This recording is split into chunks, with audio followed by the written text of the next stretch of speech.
There is a long tradition in Sheffield of peace, and after the war people in Sheffield couldn't understand why a peace congress was being prevented from being held in Sheffield. They were very angry about that. My name is Bill Ronksley. I started on the railways in March '39. I was elected to the branch committee of the Sheffield branch of ASLEF, and from that time onwards, without break, I've held some democratically elected position ever since to this day.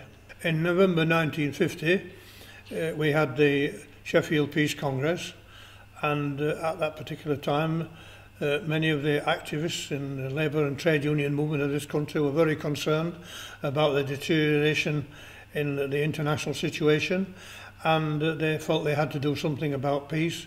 We had the first Congress in Paris, and the second one was held in Sheffield, and hundreds of Sheffield workers participated in that, and I was designated to, along with two other colleagues, to meet Picasso when he arrived at the Sheffield Midland station.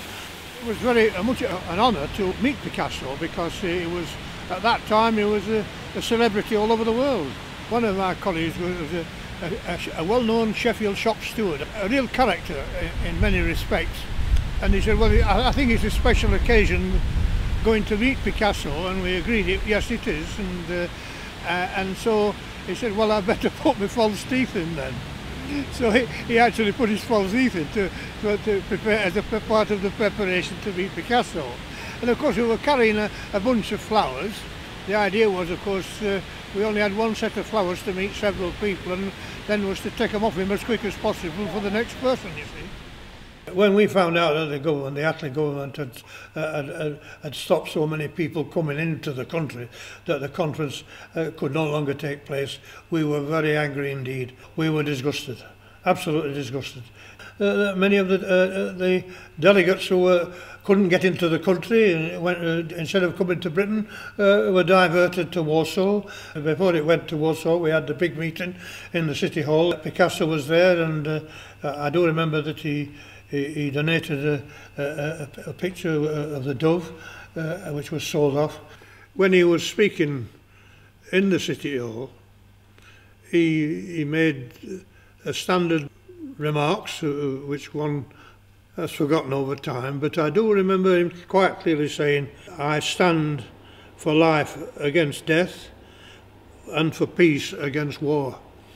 And I think he expressed the feelings of everybody in that hall that day when he said that. And there was a tumultuous applause for Picasso at that time. It was united the conference totally. We were dedicated.